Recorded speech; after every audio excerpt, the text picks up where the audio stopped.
Avis vascular centre మన దేశంలోనే the best varicose vein hospital. మీరు వరుణ్ తేజ్తో సినిమా చేశారు. అవును.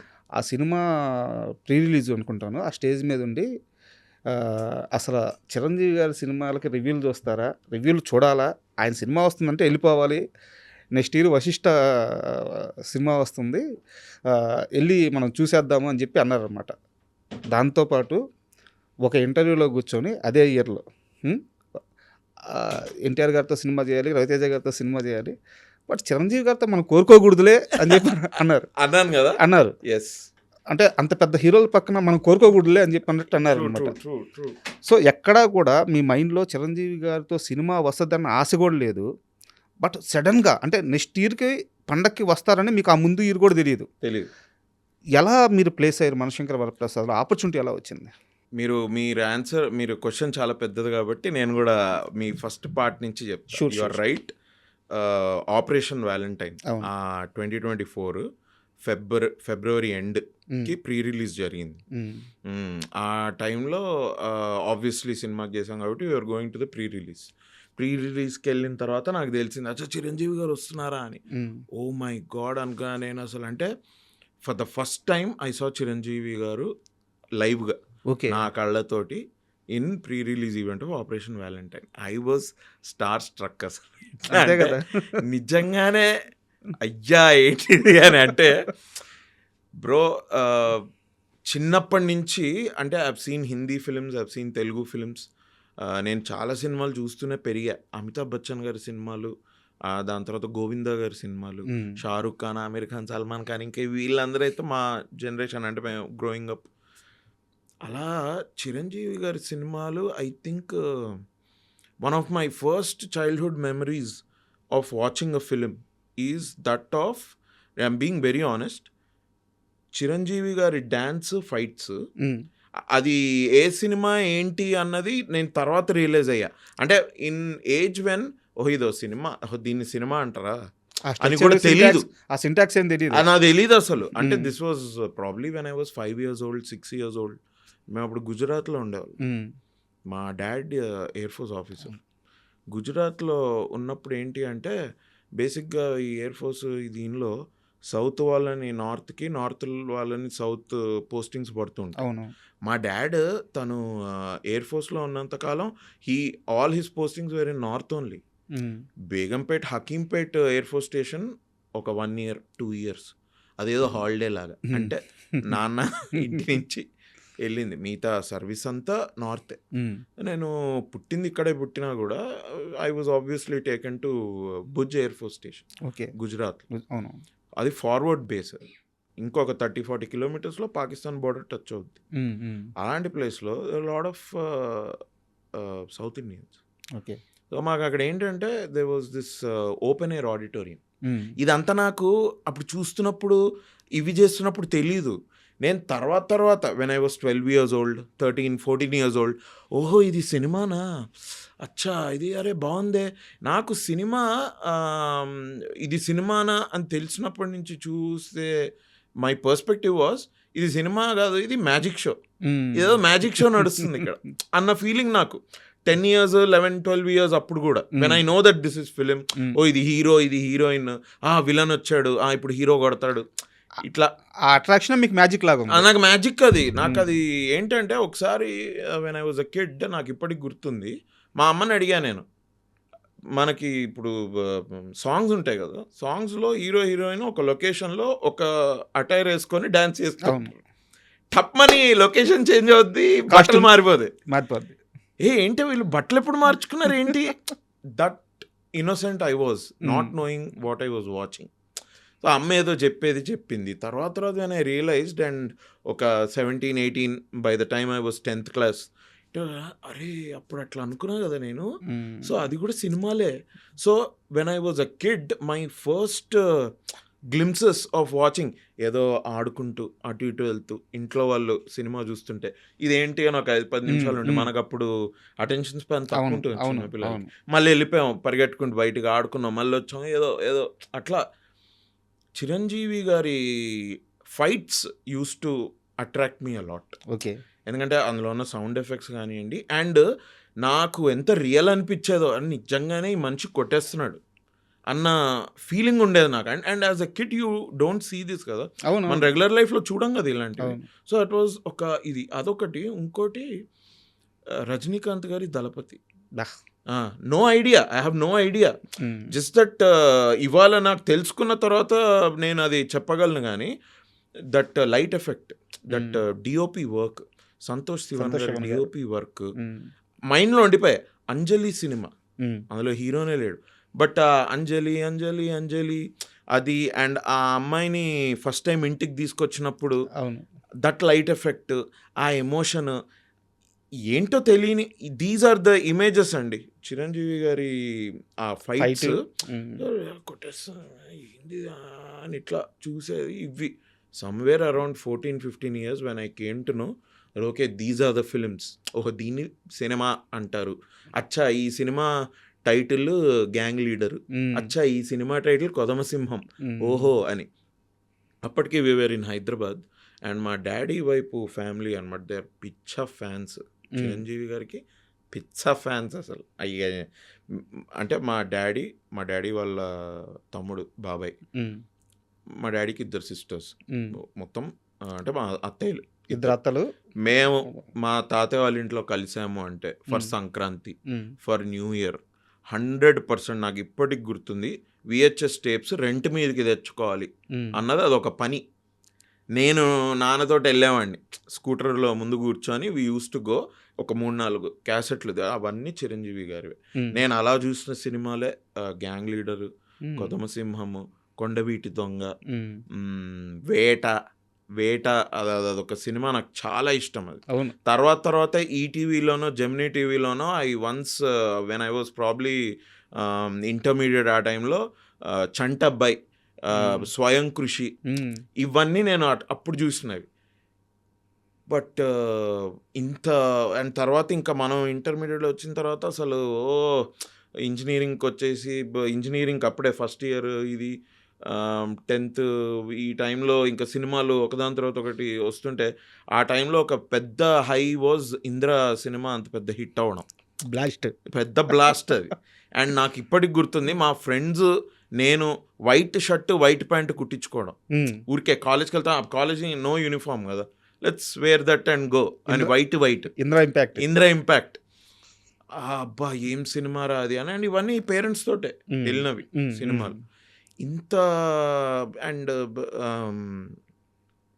నేను ఇవన్నీ యాక్చువల్లీ ప్రీ రిలీజ్ చెప్దాం అనుకున్నా, అంత టైం తీసుకోకూడదు కదా, మరీ టైం ఎక్కువైపోతుందని చెప్పలేదు. When I decided to become an actor and theatre చేశాను నేను, that's where I started my acting. అంటే ఎక్కడో దగ్గర చెయ్యాలి, ఏం చేయాలి నాకు తెలియదు, నాకు ఇండస్ట్రీలో తెలియదు, నాకు ఫిలిం నగర్లో వెళ్తే ఏ ఇంటికి వెళ్ళాలి, ఏ ఆఫీస్కి వెళ్ళాలి, ఎవరేంటి ఏమి తెలియదు నాకు. మీ థియేటర్ ప్లేస్ గురించి నాకు తెలుసు, ఏమేమి ప్లే చేశారు, సో దానికి సపరేట్గా క్వశ్చన్ ఉంది. సో ఎనీవే, అంటే నేను వెన్ ఐ స్టార్టెడ్ యాక్టింగ్, అప్పుడు మళ్ళొక్కసారి ఒక చిరంజీవి గారు, అంటే మనం ఏదో స్టేజ్ మీదకి వెళ్తున్నాం, రిహర్సల్స్ మొదలు పెట్టాం, ఒక డైరెక్టర్ పిలిచి అదేంటి డైలాగ్ అలా చెప్పావేంటి, ఇది కదా, ఈ డైలాగ్ మర్చిపోయావేంటి, ఇది చెప్పాలి కదా, నువ్వు వెళ్తుంటే మనం ఏదో ఇట్లా ఫర్నిచర్ ఉంటుంది అనుకోండి స్టేజ్ మీద, అది తగులుతుంది, డైరెక్టర్ అరే తగలకూడదు, నువ్వు స్టేజ్ మీద రీటేక్లు ఉండవు, అది తగిలిందనుకో అది తగలినట్టే వెళ్ళిపోవాలి, నువ్వు తగిలింది నొప్పి లేసింది అంటే నువ్వు క్యారెక్టర్ నుంచి బయటపడిపోతావు, అప్పుడు ఆడియన్స్ ప్లే నుంచి బయటపడిపోతారు. కరెక్ట్. ఇట్లాంటివన్నీ చెప్తుంటే when I was learning how to act or I was trying to test my myself ఒకసారి మళ్ళీ స్వయం కృషి, ఒక గ్యాంగ్ లీడర్, ఇవన్నీ రీకాల్ అయినా చూడడం, ఇంటికెళ్ళి బాధప్తా యూట్యూబ్ మీద పెట్టుకొని కూర్చొని చూడడం. అసలు ఆపద్ బాంధవుడు అదొక సినిమా, ఏంటి Rudraveena, that is one next level film అది. అండ్ సార్ యాక్టింగ్ బేసిక్గా ఆ సినిమా ఎంత గొప్పది అని చెప్పే అంత గొప్పవాడిని నేను కాదు కానీ, బట్ సార్ యాక్టింగ్, చిరంజీవి గారి యాక్టింగ్ అన్నీ చూసి అసలు ఏంట్రా అంటే అప్పటి వరకు ఒక ఫ్యాన్ ఫేర్ తోటి when I started acting, same మనిషిని మళ్ళీ మనం కొత్తగా చూస్తాం కదా, ఎందుకంటే ఇప్పుడు మనం యాక్టింగ్ చేయడం స్టేజ్ మీద ఒక 3 ప్లేలు అయ్యాయి, 3 plays ఓల్డ్, 4 plays ఓల్డ్, మనం కూడా ఆడిషన్స్కి వెళ్తున్నాం, ఇంకొక ప్లే స్టార్ట్ అయింది. దీనిలో మనం ఏంట్రా ఒక ప్లే చేసేటప్పుడు నాకు ఎప్పుడు ఒకటి ఇది ఉండేది, నేను చాలా బాగా వెళ్ళింది అనుకోండి. స్టేజ్ షో తర్వాత ఐ థింక్ ఆ పేజ్ మొత్తం మింగేసినట్టున్నారు. ఆ డైలాగులు చెప్పలేదు నేను. సార్ నేను ఈ డైలాగులు చెప్పావు అన్నవాళ్ళు. చెప్పానా? నాకు గుర్తులేదే ఏంటిది అని. సార్ నాకు ఎందుకు గుర్తుండట్లేదు, నేను మిస్ అయినవి 100% రాంగ్ అని చెప్తారు కాబట్టి ఓహో ఇది మిస్ అయ్యామని. అద్భుతంగా జరిగిన ప్లే, ఏది తప్పులు జరగలేదు యాక్టర్స్ వైపు నుంచి. లైట్ అది అంత మ్యూజిక్ క్యూ మీద వచ్చింది, లైట్ క్యూ మీద వచ్చింది, ఎవ్రీథింగ్ గ్రేట్. బయటకు వచ్చి ఐ థింక్ ఈ 2 పేజీలు మొత్తం మింగేశాంరా. 10th పేజ్ ఒకటి, 12th 14th పేజ్ ఒకటి, అలా డైలాగులు మింగేశాం. ఎట్లా జరిగింది ఇది అని. ఆయన డైరెక్ట్ వచ్చి లేదు చెప్పారు మీరు ఇది, నీకు ఎందుకు గుర్తులేదు అంటే, సార్ ఏంటో సార్ నాకు గుర్తులేదు, నేను ఐ థింక్ ఐ ఫెల్. అది ఎందుకు అంటే ఆటో పైలట్లో వెళ్ళిపోతున్నాం. You are not being in the moment. నువ్వు రిహర్సల్స్ చేసాం మనం, ఏ థియేటర్ ప్లేకైనా 2 months 3 months రిహర్సల్స్ జరుగుతుంది సార్. లేకపోతే అది అలా చేయకపోతే ఒక 150 పేజీలు వెళ్ళి స్టేజ్ మీద చెప్పడం, అది it's not possible. Yeah auto పైలట్లో వెళ్ళిపోయావు నువ్వు, నీకు తెలియట్లేదు నువ్వు అది చెప్పింది కూడా. నువ్వు అది చెప్పిన తర్వాత ఇటువైపు నుంచి ఎగ్జిట్ ఇచ్చావా, తర్వాత హాఫ్ అన్ అవర్ తర్వాత మళ్ళీ అటు నుంచి ఎంట్రీ తీసుకున్నావా, నీకు అది తెలియట్లేదు అంటే ఏంటి, వాట్, ఓహో ఇంత మూమెంట్ ఆ సర్కిల్లో లేము అంటే మైండ్ఫుల్గా ఉండాలి సార్. ఇప్పుడు మనం వెళ్తున్నాం, ఒక స్టెప్ వేసామన్నా కూడా మైండ్ఫుల్గా తీసుకోవాలి. అందుకే మాకు యూజువలీ థియేటర్ దీనిలో బాడీ ఎక్సర్సైజెస్ చేయించేవాళ్ళు. నాకు అసహ్యం పుట్టేది, నాకు స్కూల్ ఫీల్ వచ్చేది. ఈ పొద్దున వెళ్ళగానే మనకి పీటీ ఎక్సర్సైజెస్ ఉంటాయి కదా స్కూల్లో, నాకు అది స్కూల్ ఫీల్ వచ్చి నాకు I use to hate that a lot. ఎందుకంటే నీకు ఇట్లా చేయబెట్టాలంటే చెయ్యి ఇక్కడ ఏం చేస్తుందో నీకు తెలియాలి when you're on the stage. అదేదో ఇట్లా అయిపోయి ఇట్లా అనేసుకొని జేబులోకి వెళ్ళిపోతే నీ క్యారెక్టర్ మారిపోతుంది. కరెక్ట్. నువ్వు లేబర్ క్యారెక్టర్ చేసుకుంటూ ఏదో పైజామాలో ఇలా చెయ్యి ఇట్లా పెట్టుకొని నిల్చుంటే ఎట్లుంటుంది. So all these things. అప్పుడు మళ్ళీ going back to Chiranjeevi sir films. ఇప్పుడు ఆయన కష్టం మీకు తెలుసు. ఒక ఆపద్ బాంధవుడు, ఒక కమర్షియల్ సినిమానే అనుకోండి, ఒక గ్యాంగ్ లీడర్. అసలు ఏంది పర్ఫార్మెన్స్, బావగారు బాగున్నారా, ఏంటా మనం అసలు ఇప్పుడు స్టార్ట్ చేసాము, అసలు మనం ఇక్కడికి ఎప్పుడైనా వెళ్ళగలమా, అది ఏంటి ఆ పర్ఫార్మెన్సెస్ ఏంటి, వాట్ ఈస్ అబ్బా అని సార్ మీద. అండ్ ఒక మన కంట్రీలో వెరీ గుడ్ యాక్టర్స్గా పేరు తెచ్చుకున్న చాలామంది, లైక్ ఒక వెంకటేష్ గారే కావచ్చు, బాలకృష్ణ గారు కావచ్చు, నాగార్జున గారు, అన్నమయ్య పర్ఫార్మెన్సెస్, రజనీకాంత్ గారు, కమల్ హాసన్, ఒక Amitabh Bachchan, what people man. అందులో ముఖ్యంగా చిరంజీవి గారు. ఎందుకంటే చిరంజీవి గారి యాక్టింగ్ మనం చూసేటప్పుడు ఒక విపరీతమైన ఒక రియలిజం కనపడుతుంది నాకు. Because that's how I connected. గుర్తుంది చిన్నప్పుడు ఫైట్సే మనకి డైలాగులు ఏం అర్థం అవుతాయి, అసలు ఏంటి ఆ స్టోరీ ఏంటి మనకు తెలియదు కదా. చూసినా కూడా మనకేం అర్థం కాదు. 5-6 years fights would keep me interested, నిజంగా జరిగింది. సో ఒక కైండ్ ఆఫ్ రియలిజం యాక్టింగ్కి I always equated Chiranjeevi garu. When I saw him that day I was like wow, this finally happened. అలాంటి మనిషి, అంత ఆరాధించిన మనిషి ఇవాళ ఫస్ట్ టైం నా కళ్ళ ముందు ఇట్లా కనిపించడం. నేను వెంటనే కాళ్ళకి దండం పెట్టా, సార్ నా పేరు అభినవ్ అంటే తెలుసమ్మా. కూర్చున్న తర్వాత స్టేజ్కి వెళ్ళినప్పుడు that is why it came out of my heart to say that. అది ఊరికే చెప్పడం కాదు బ్రో, అదేదో చిరంజీవి సార్ని నేను ఇంప్రెస్ ఏం చేస్తాం, మనం ఏం చెప్పి సార్ని ఇంప్రెస్ చేయగలం. You get my point. ఒక 40 years 50 years 155+ ఫిల్మ్స్ చేసిన ఒక యాక్టర్ని, పద్మవిభూషణ్ అవార్డు వచ్చిన ఒక యాక్టర్ని, అండ్ ఒక 40-50 yearsగా ఆయన ఈ స్టార్డమ్ని చూస్తున్న ఒక యాక్టర్ని, ఎన్ని పొగడ్తలు, నేనేం చెప్పాలి, ఎన్ని చూసుంటారు, నాలాంటి వాళ్ళు ఎంతమంది చూసుండరు ఆయన. Correct. So when I said, ఎందుకంటే I feel like as an audience యాక్టర్కి వదిలేయండి, నాకు ఇప్పుడు యాక్టర్ అయినప్పటి నుంచి ఒక సినిమా తీసే కష్టాలు ఏంటో కూడా నాకు తెలుసు. దానివల్ల కూడా I have a lot of respect. ఒక ఏదో చిన్న క్రాఫ్ట్ యాక్టింగ్ మనం చేస్తున్నప్పటి నుంచి when I went back and I said, ఈ స్వయం కృషిలో ఈ యాక్టింగ్ మనకు అసలు any time can we ever know we can't, this is not something. ఇట్లాంటి సినిమాలు ఇప్పుడు రాయట్లేదు కూడా, ఎవడన్నా రాసినా కూడా మనకి ఇట్లాంటి రోల్ వస్తుంది నాకు తెలియదు. అలా ఇలాంటి వచ్చినా కూడా మనం ఇంత మెప్పించగలమా, ఐ హ్యావ్ నో ఐడియా. అట్లా ఆ పర్స్పెక్టివ్లో చూసిన యాక్టర్ మా కళ్ళ ముందు ఉన్నారు. Is a good opportunity to express my fandom, లేకపోతే how I saw him in my life. ఆ దీనిలోంచి వచ్చింది నేను అన్నా. I don't think we should review it. ఎందుకంటే అదొక వేస్ట్ అది. ఎందుకు దేనికి ఏంటి ప్రూవ్ చేయాలి? నిజంగా ఒక చిరంజీవి గారు లాంటి ఒక యాక్టర్ ఇవాళ ఏం ప్రూవ్ చేయాలి? కరెక్ట్. ఏముంది ప్రూవ్ చేయడానికి? అసలు ఆయన ఇవాళ ఇంట్లో కూర్చున్నా కూడా నేను చెయ్యను ఇంకా, నాకు హ్యాపీగా I have grand kids today అని ఇంట్లో కూర్చొని నేను వాళ్ళతోటే టైం స్పెండ్ చేస్తా అన్నా కూడా ఆడియన్స్గా మనం ఒప్పుకోకపోవచ్చు, బట్ ఆయనకు పర్సనల్గా I feel like what has he got to do with films? ఆ రోజు మీరు స్టేజ్ మీద అడిగిన క్వశ్చనే నేను వాల్తేరు వీరయ్య మూవీ రిలీజ్కి ముందు ప్రెస్ మీట్లో చిరంజీవి గారిని అడిగాను, క్వశ్చన్ అడిగాను. అంటే ప్రతి మనిషిని ముందుకు నడపడానికి నిద్రలేసిన తర్వాత ఒక డ్రైవింగ్ ఫోర్స్ కావాలి. నేను ఇది అచీవ్ చేయాలి, నేను ఇది సంపాదించాలి, నేను ఇది గెలవాలి, ఇలా ఉంటుంది. సార్ లైఫ్లో అన్నీ చూసేసారు, అన్నీ చేసేసారు, మీరు చూడని హిట్లు లేవు, మీరు కొట్టని రికార్డులు లేవు, మీరు వేని డ్యాన్స్ లేదు, మీరు చేయని ఫైట్ లేదు. ఇంకా ఆ రోజు ఆయన ప్రెస్ మీట్కి లేట్ అయిపోతుందని హోటల్లో పరిగెడుతున్నారు ఆయన. నేను అది చూశాను. బయట మేమందరం బయట ఉంటే ఆయన వస్తే లోపలికి వెళ్దామని వెయిట్ చేస్తున్నాము. ఆయన హోటల్ లోపలికి పరిగెడుతున్నారు. అబ్బా ఏంది ఈ మనిషి అవునా, నాకు అది అడగాలనిపించింది సినిమా గురించి కాకుండా.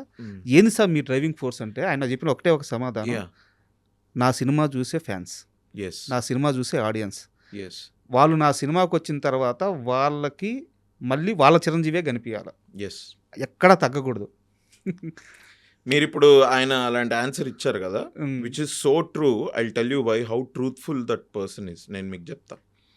మా శంకర్ వరప్రసాద్ సినిమా హిట్ అయింది, రైట్? ఒక 1 వీక్ తర్వాత సక్సెస్ మీట్ అయిపోయింది ఆవాస హోటల్లో. తర్వాత వీఆర్ ఇన్వైటెడ్ టు చిరంజీవి గారి ఇల్లు, ఓకే రైట్?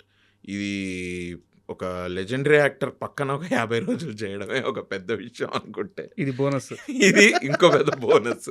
అంటే ఇది ఎక్కడ అంటే ఐ ఫెల్ట్ వెరీ లక్కీ అండి. I have to thank Chiranjeevi garu and Anil అన్న ఫర్, ఎందుకంటే అనిల్ అన్న మెసేజ్ మీ నా ఫోన్ మీద.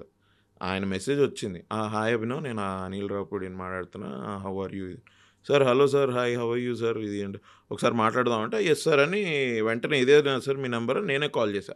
అవును అభినవ్, ఒకసారి ఇక్కడ ఇట్లా ఆఫీస్లో ఒకసారి రాగలవా, లెట్స్ మీట్. Sure sir. వెళ్ళిపోయాం. వెళ్ళిపోతే సార్ ఇట్లా సినిమా అనుకుంటున్నాను నేను, నీకు రోల్ ఉంది, అది ఇది. ఏంటి సార్ ఎవరి సినిమా? ఎందుకంటే నాకు అప్పటికే తెలుసు అనిల్ రావుపూడి గారు ఈజ్ డూయింగ్ విత్ చిరంజీవి గారు. ఏంటి ఏ సినిమా సార్? ఒకసారి ఆయన తోటి కన్ఫర్మేషన్ తీసుకుందాం. ఇంకో షేడ్ బయటకు వచ్చింది, మస్తు షేడ్లో ఇదొక షేడ్. ఏంటి సార్ అది, ఏంటి ఆ సినిమా ఏంటంటే చిరంజీవి గారిదయ్యా ఇది. సార్ నిజంగా what are you saying sir? Oh shit అనుకొని సార్ అంటే, సార్ అప్పటికి ఫస్ట్ హాఫ్ బాగా అయిపోయింది, సెకండ్ హాఫ్ ఆల్మోస్ట్ అయిపోయింది, ఇంకొన్ని ఏవో చేంజెస్ చేశారు, బట్ సార్ నాకు చూచాయిగా స్టోరీ చెప్పారు. Sir great sir, lovely, thank you. అసలు మీరు నన్ను ఎందుకు అనుకుంటున్నారు ఇలా అని. యాక్చువల్గా మన క్వశ్చన్ ఇదే, మనం ఎటు వెళ్ళిపోయా, నన్ను ఎందుకు మీరు ఈ సినిమాగా అనుకుంటున్నారు అన్న వరకు అడగాలి అనుకునేది వరకు వెళ్ళి నేను ఆపేసా. ఎందుకు లేరా, ఆయనకు నా మీద ఉన్న డౌట్లు తీసి పడుతుంటే మళ్ళీ. ఎందుకంటే చిరంజీవి గారితో నేను ఇప్పుడు మీరు అడిగారు కదా, never even expected to do a film with him, let alone meeting him. I met him. ఆయన ముందు what I thought, I thought thank you, amazing. ఇవాళ now I feel like I'm in the industry because I met Chiranjeevi garu. ఇప్పుడు మీరు అన్నారు కదా ఆయన పరిగెట్టుకుంటూ వస్తున్నారు ఇది అని. మాకు సక్సెస్ మీట్ అయిపోయింది, we went to his home, చిన్న సెలబ్రేషన్. తర్వాత కూర్చొని తింటున్నాము. సార్ మన పిఆర్ఓలను పిలిచి he was like, pre release అయిపోయింది, అదే ప్రీ రిలీజ్ అయిపోయి 8 days అయింది, అప్పటికి 8-10 days అయిపోయింది ప్రీ రిలీజ్ అయ్యి. ప్రీ రిలీజ్లో కాదయ్యా బాగానే ఉంది, అందరూ నా గురించి మాట్లాడుతున్నారు, ఇది బాగానే ఉంది, మనము ఆడియన్సెస్ గురించి కూడా ఆలోచించాలి కదా. ఆ ఈవెంట్ అయిపోయేసరికి 10 అయింది, 10:15, 10:30 అయిపోయింది. ఇప్పుడు అందరికన్నా లాస్ట్ నేను మాట్లాడాలి, ఇంతమంది వచ్చారు వినడానికి. ఈ ముందర మాట్లాడుతున్న వాళ్ళు ఉంటుంది వాళ్ళకి మాట్లాడాలని ఇది, బట్ వాళ్ళు కొంచెం స్పీచ్ తక్కువగా ఇచ్చుకుంటే త్వరగా నేను మాట్లాడేసి అయిపోతే, ఆడియన్సెస్ ఎక్కడెక్కడి నుంచో వచ్చారు మా ఫ్యాన్స్ అంతా ఆడిటోరియంలో 10:30 వరకు. 10:30కి మనం వదిలితే వాళ్ళు ఎప్పుడు వెళ్తారు ఇంటికి? ఇంటికి వెళ్ళే వరకు ఇంకా ఎంత టైం ఉంటుంది? పోనీ ఏదో అమీర్పేట, పంజగుట్ట ఓకే, వీళ్ళు ఎవరెవరో ఎక్కడెక్కడి నుంచో వచ్చారు. దిల్సుఖ్ నగరు, ఎల్బీ నగరు, కొంతమంది పక్క రాష్ట్రాల నుంచి పక్క కూడా రాష్ట్రాల నుంచి వచ్చారు. కూడా వస్తారు. వీళ్ళ పరిస్థితి ఏంటి, మనం అది ఆలోచించొద్దాం. మనం ఇంత ఆలోచించారు ఆయన. హీ సెడ్ దట్ అందుకే అగైన్ మైండ్లో పెట్టుకొని మా షీల్డ్ ఇచ్చే అవును. కార్యక్రమం అయింది కదా, మీరు నా స్పీచ్ చూడండి ఎట్లుంటుందో. 3 చూశాను. మినిట్సే వద్దు, ఎందుకంటే అగైన్ అది ఈవెంట్ పొడుగు వెళ్తోంది, మాకు తెలుస్తోంది. వద్దు అని, because that's how much he cares about. మీరు అడిగితే క్వశ్చన్ మీకు చెప్పడం కాదు, దట్స్ వాట్ హీ డస్. ఆయన అదే అది చేస్తున్నారు. ఆయన అదే హీ డస్ దట్. సో మీకు అదే ఆన్సర్ ఇచ్చారు. మీరు మీడియా, మీరు ఇంతమంది కూర్చున్నారు, కెమెరాలు ఉన్నాయని ఒకటి చెప్పి ఒకటి చేసే ఇది కాదు అసలు. ఎందుకే మీకు మీ క్వశ్చన్ ఆన్సర్ దొరికిందా? ఏదండి? నన్నే ఎందుకు సెలెక్ట్ చేసుకున్నారు అనేది. లేదు, నేను ఇంకా అది అడగలేదు కూడా. I thought let's just be happy with this experience and let me just enjoy working with Chiranjeevi garu. And అబ్బా 2025 పర్సనల్గా అంత మంచి ఇయర్ కాదు నాకు, but professionally this is one milestone year. 2025ని నేను డైరీ రాసే అలవాట్లేదు నాకు, కానీ రాస్తే 2025 నుంచి మొదలు పెట్టచ్చు. Such a wonderful time I had. Sir కూడా చాలా అసలు పాపం నాకు అప్పుడప్పుడు అనిపిస్తుంటుంది, వాళ్ళ ఫ్యాన్స్ ఇంత పిచ్చి పిచ్చిగా దే లవ్ హిమ్ కదా. ఇట్లాంటి మూమెంట్స్లో మీరు చూస్తే మీరు ఇంకా ఏమనుకుంటారు చిరంజీవి గారు అంటే, షార్ట్ మధ్యలో సార్ పొద్దున వచ్చేసి వారు చిన్న చిన్న జోకులు వేస్తుంటారు. Sir sense of humour is next level. చిన్న జోకులు వేయడం, సార్ మాట్లాడే విధానం ఏదో ఎప్పటి నుంచో తెలుసు అన్నట్టుగా. అంటే ఈ మైట్ అంటే కొద్దిగా వీళ్ళని కంఫర్టబుల్గా కూడా ఉండాలి, వీళ్ళు యాక్ట్ చేస్తున్నారు, వీళ్ళు భయపడిపోకూడదు ఏదో అన్న ఆలోచన కూడా చిరంజీవి ఉండదు. గారి సెన్స్ ఆఫ్ హ్యూమరు అదే ఆ రోజు షీల్డ్ ఇచ్చే ఫంక్షన్లో మొత్తం ప్రపంచం అంతా చూసింది. మేము చూసాము, అక్కడ లైవ్లో ఉన్న వాళ్ళు చూసారు, ఒక్కరు తప్ప మీరే. లేదు, నేను ఇంటికి వెళ్ళంగానే నేను చూసా. ఎక్కడున్నాడు అభినవ్? టైం అయిపోయినట్టు. ఏం జరిగింది అసలు? అది ఆ రోజు ఏంటంటే, I had to go to a wedding. And మాకు నాకు సార్ స్పీచ్ స్టార్ట్ అయినప్పుడు కూడా నాకు తెలుసు, బికాజ్ నేను టైం 1-10 సార్లు టైం చూసుకుంటా ఉండే. 9:50 9:55 స్టార్ట్ చేశారు. సార్ స్పీచ్ స్టార్ట్ చేసిన తర్వాతే నేను వీళ్ళు ఏంటంటే సార్ బాడీ గార్డ్స్ వాళ్ళు అప్పటికే క్లియర్ చేస్తున్నారు కింద, జరగండి ఇదంటే నేను అనుకున్న ఒక టైం అయింది కదా సార్, అప్పుడు అట్లా అన్నారు, ఎక్కువ మాట్లాడరేమో, ఐ థింక్ అయిపోతుంది అనుకుంటా. And I had to go to a wedding.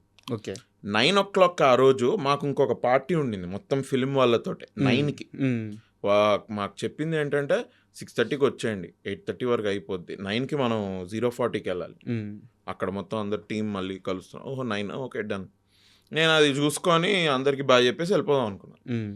9:45 9:50కి సార్కి మైక్ వచ్చింది ఫర్ హిమ్ టు టాక్. నాకు అదొకటి నేను ముందే అనుకున్నా ఏంటంటే, ఓకే పార్టీకి నేనే వెళ్ళాను, బట్ దీనికైతే 100% పెళ్ళికి వెళ్ళాలి. పెళ్ళి ఉండింది. అండ్ పెళ్ళి ఏంటంటే ఆ రోజు పెళ్ళి కాదు, నెక్స్ట్ 2-3 days తర్వాత పెళ్ళి ఉండింది. My parents had to go to, మా బ్రదర్ ఈజ్ ఇన్ కెనడాలో ఉంటాడు, వాడు ఇప్పుడు ఇక్కడ ఉన్నాడు, వెడ్డింగ్కే వచ్చాడు, వాళ్ళ Mrs brother wedding. So usually నేను వెడ్డింగ్స్కి ఎక్కువ వెళ్ళే రకం కాదు. మా కజిన్స్ అనుకోండి నా వైపు కజిన్స్, ఇది మా సిస్టర్ ఇన్ లా వాళ్ళ ఫ్యామిలీ కదా, కొంచెం I thought okay no I had to go, because sister in law's father also likes me a lot and they are Punjabis బేసిక్గా. వాళ్ళ హాస్పిటాలిటీ అది నెక్స్ట్ లెవెల్, వాళ్ళు అట్లా రాకపోతే వాళ్ళు ఫీల్ అయిపోతారు కూడా. ఇవన్నీ నేనేంటంటే, మా parents they had to go to their home next day మార్నింగ్కి ఏదో ప్రిపరేషన్. సో మా మమ్మీ ఏవో ఇవ్వడానికి వెళ్ళాలి, and they pack their bags. వీళ్ళంతా అలంకృత రిసార్ట్కి వెళ్తున్నారు night time or next day వెళ్ళాలి. మా అమ్మ వాళ్ళు అక్కడే ఉండి పొద్దున వీళ్ళతో పాటు వెళ్ళిపోదామని. మా బ్రదర్ ఈవినింగే వెళ్ళిపోయాడు. నేను అన్న అమ్మాయి ఏంటి, సరే నేను వస్తా కదా, ఇది 8:30కి అయిపోద్ది, మ్యాక్సిమం 9-9:15కి ఇంట్లో ఉంటానే, వస్తే నేను తీసుకెళ్ళిపోతా, ఐ విల్ డ్రాప్ యూ ఒకసారి హలో హాయ్ అంకుల్కి మనోడికి కూడా హలో హాయ్ చెప్పేసి నేను వచ్చేస్తా, తర్వాత మళ్ళీ వెడ్డింగ్కి రేపు వస్తా. ఓకే 9:45 9:50 అయిపోతుంది. అండ్ మా అమ్మ నాకు అప్పటికే ఒక 2-3 సార్లు మెసేజ్ చేసింది, ఏం చేద్దాంరా ఏంట్రా అని. సరేలే అని నేను అప్పటికి ప్రొడ్యూసర్ గారికి చెప్పి, మన శరణ్య అనుకుంటా గోల్డ్ బాక్స్ ఆవిడకి చెప్పి ఏమనుకోద్దు ఒకసారి చెప్పే అని డైరెక్టర్ గారు నాకు కూడా నమస్తే పెట్టేసి I left. I think sir అప్పుడు వెన్ హీ వాస్ టాకింగ్ ఇంకా ఆబ్వియస్లీ అభినయుడి లేదు అయితే బాస్ వేసేసారు. నేను మీకు అన్నిటికంటే పెద్ద ఇది చెప్తా, షూటింగ్ అంతా sir you see how what a man he is. First రోజు మార్నింగ్ అలాగని సార్ నమస్తే సార్ అని కాళ్ళకి దాని yes my friend come my friend ఏంటి ఎలా జరుగుతుంది అది రైట్ వైభవ్ ఎలా జరుగుతుంది అనేటాను. నేను ఒక రోజు సార్ నా పేరు అంటే సుష్మిత గారు కూడా ఉన్నారు. సుష్మిత గారు వైభవ్ అట, అయ్యో వైభవ్ అట చూడు నేను సార్ నా పేరు వైభవ్ కదా సార్, అభినవా ఓకే ఓకే ఏమయ్యా కొంచెం ఏజ్కి ఇది ఇవ్వండి అయ్యా ఏంటి పేరు మర్చిపోతే ఏమైంది ఇప్పుడు అది అన్నట్టు కొద్దిగా నార్మల్గా అలా వెరీ కూల్గా సార్ మాట్లాడతారు. ఓకేలే సార్ నో ప్రాబ్లం, నేను నా పేరు మీ నోట వింటే చాలా హ్యాపీగా ఉంటుందని చెప్పుకోవడం, కానీ మీరు ఏ పేరు పెడితే నా పేరు అదే, I have no problem. Shooting అప్పుడంతా వైభవ్ వైభవ్ అని పిలిచారు. ప్రీ రిలీజ్లో when he was talking about me he said Abhinav. Correct చూసారా మీరు? ఎందుకంటే ఇప్పుడు ప్రీ రిలీజ్లో కూడా గోలా ఇది అండ్ ప్రీ రిలీజ్ వరకు మేము షూట్ ఎప్పుడో అయిపోయింది మాది, 20-25 రోజులుగా నన్ను చూడని కూడా చూడలేదు. సో మీకు గుర్తు పెట్టే ఇది కూడా ఉండదు. సో అట్లా అనమాట సార్ కూడా అసలు హీస్ 69-70 years ఏమో కానీ he's very active, young at heart, he's amazing sir నిజంగా, హీస్ వెరీ. బట్ మీకు తెలియకుండా మీరు ఇంకో పెద్ద సీక్రెట్ రివీల్ చేశారు ఇప్పుడు. ఏది?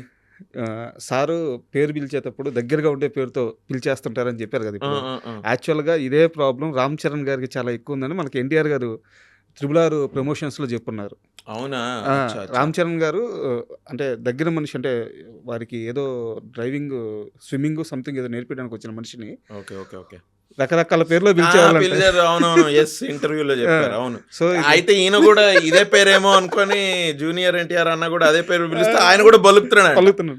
ఓకే అనుకుంటే తర్వాత సార్ నా పేరు అది కదంటే మరి పిలుస్తున్నాడు. నేను ఆయన ఏదో ప్రేమతో పిలుస్తున్నాడు, కరెక్ట్ చేయడం ఎందుకని. సో అయితే ఇది ఫాదర్ నుంచే వచ్చింది.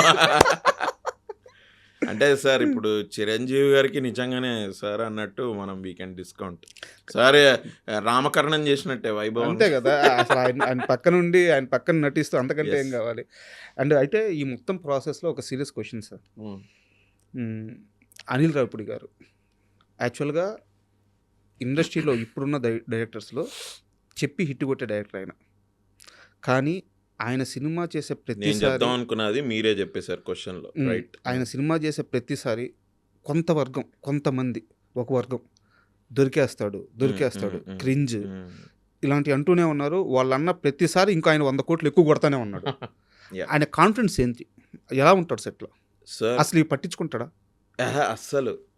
సార్ ఆమె అనిల్ అన్న అయితే ఇది ఇట్లా ఒకటి జరుగుతుంది నీకు తెలుసా అసలు అన్నట్టుంటాడు ఆయన. అసలు లోటస్ మీద వాటర్ పడితే లోటస్ తడవచ్చు, జారిపోద్ది బొట్టు. That is how he doesn't care.